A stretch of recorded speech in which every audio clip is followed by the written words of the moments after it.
Hello everyone, welcome to Dynamic Study.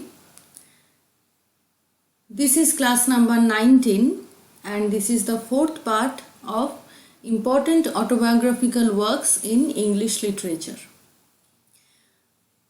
We have already discussed three parts of this video series and this is the fourth part. After a long time I am making this video. I hope you have done well in this NET exam. So let's begin today's class.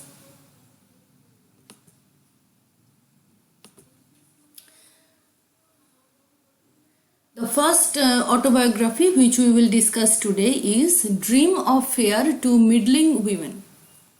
This was published in 1932. This is an autobiographical novel written by Samuel Beckett. You all know that Samuel Beckett has also written a famous trilogy of novels, Molloy, Malone Dies and The Unnameable. Right? So this is an autobiographical novel written by Samuel Beckett. The setting is in Germany, the town Kassel, where 17-year-old cousin of Beckett, Peggy Sinclair, lived. So this is the setting of this novel, and the main character is Bella Cuba, a teacher and a writer. The important part is that this autobiographical novel is influenced by many famous works like Chaucer's The Legend of Good Women, Tennyson's A Dream of Fair Women, and Williamson's A Dream of Fair Women by Tennyson and The Dream of Fair Women by Williamson.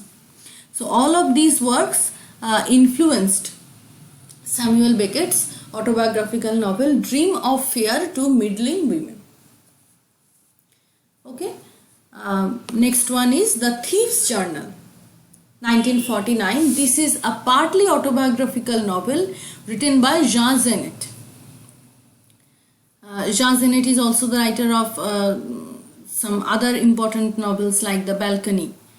Okay, so this novel is actually written in French and the French title is Journal du Voleur.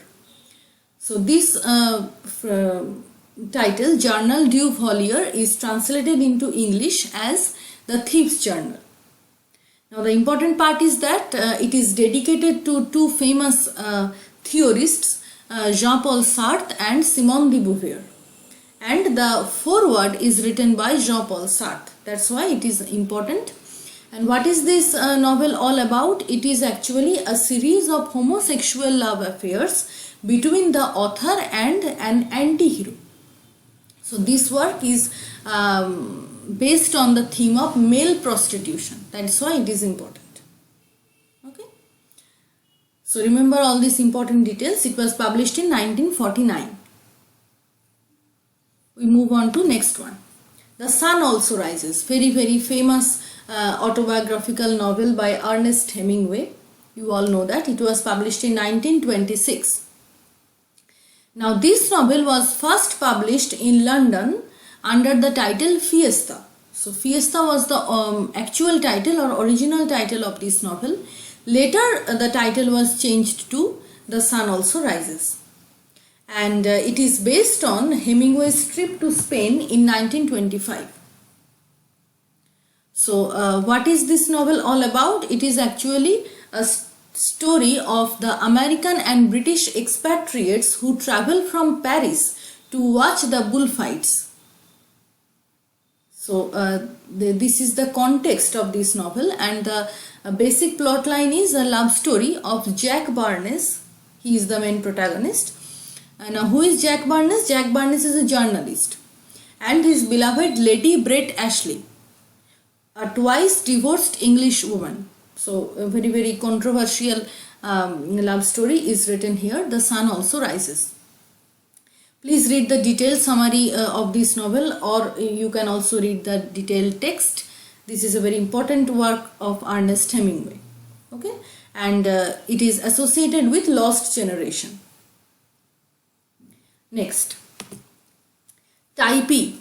It is subtitled as A Peep at Polynesian Life, another important work written by Herman Melville, published in 1846. You all know Melville for the famous novel Moby Dick, right? So Typee is also an autobiographical travelogue written by Herman Melville, and it was Melville's first book, Typee, A Peep at Polynesian Life. Now what is the context? It is based on Melville's trip to the island Nuku Hiva. So the actual island was Nuku Hiva, where Melville visited. So on the basis of this trip, he has written this novel. And this novel is about sympathy for the savage natives, and it criticizes the missionaries' attempts to civilize them. And another important thing is that after writing this novel, Herman Melville became famous as man of cannibals. So this novel talks about those savage natives, those cannibals, and he actually supports them and criticizes the missionaries' attempts to civilize them. So he doesn't like the interference of religious activities in their own lives, in the lives of those cannibals, those savage natives. So that is all about Typee. Okay. The next one is Factotum. Factotum is an autobiographical novel written by Charles Bukowski. Charles Bukowski is an American writer. Okay. It was published in 1975. Now, what is the novel all about? The protagonist is Henry Chinaski. Henry Chinaski is rejected from the Second World War draft, and he is in search of a job. So previously he did a job related to the draft of World War II, but later when he was fired from his job, he later becomes a writer. So this journey is described as Factotum. Okay, in the novel Factotum. And Charles Bukowski's next novel, Women, it forms almost a sequel of Factotum. So the novel Women, published in 1978, talks about Chinaski's dissatisfaction each time he meets a woman. So very interesting. Chinaski's complex psyche is described in the novel Women. Okay. Next one, Sinister Street, published in 1914 during the time of First World War. Sinister Street is actually a Bildungsroman written by Compton Mackenzie. Now this book has 3 sequels. Sinister Street has 3 sequels. Now what are the 3 sequels? Guy and Pauline, The Early Life and Adventures of Sylvia Scarlett, and Sylvia and Michael.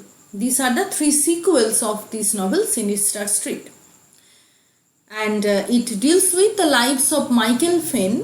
Michael Fenn is the main protagonist, and his sister Stella. Now their lifestyle is described, and interestingly they both are born out of wedlock. So how is the life of these 2 children who was born out of wedlock? That is the story of Sinister Street. Now interesting thing is that George Orwell has a special fascination for this book, Sinister Street. Orwell loved it so much. That's why it becomes important. Okay. Next, A Death in the Family, published in 1957. It is an unfinished autobiographical novel written by James Agee, and it was published posthumously, and it is important because it won the Pulitzer Prize in 1958. A Death in the Family. Now whose death is referred to here? It is the death of Agee's father in a car accident. Now the novel is all about the impact of the father's death on the family of James Agee. That's why it is an autobiographical work.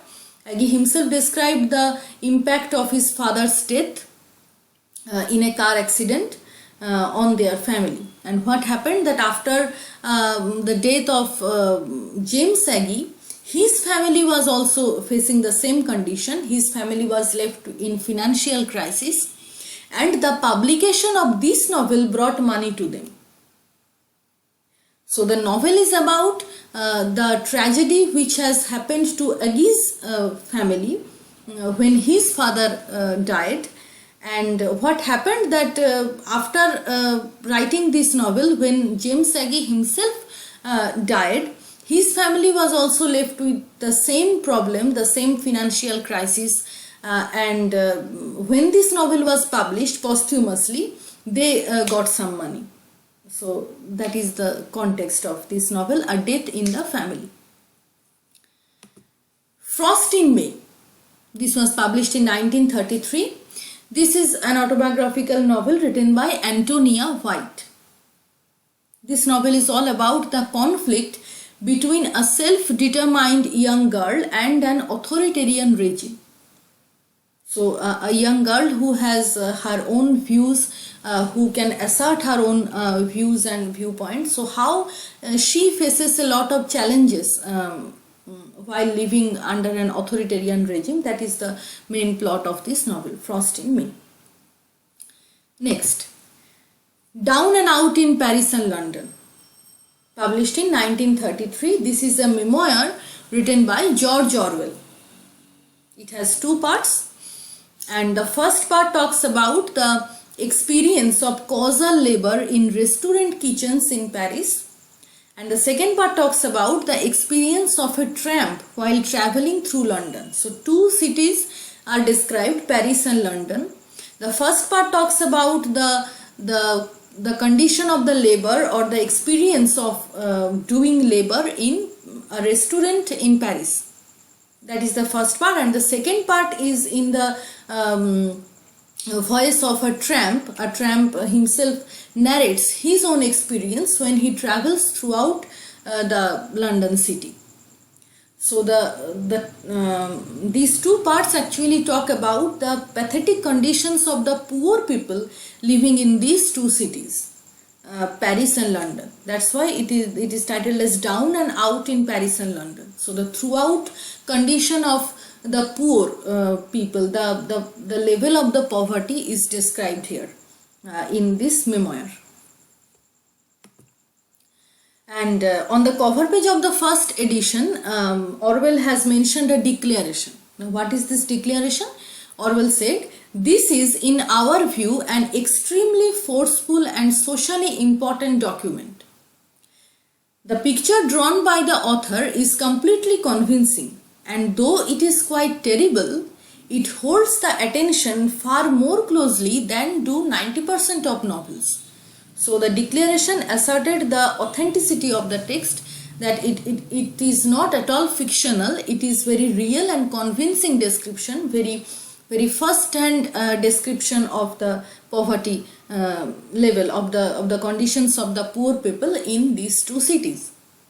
And another thing is that in Middleton Murray's journal, The Adelphi, Cecil de Lewis praised this work as a tour to the underworld conducted without hysteria or prejudice. So he has also asserted the authenticity of the incidents, that it is a tour to the underworld conducted without any prejudice, without any hysteria.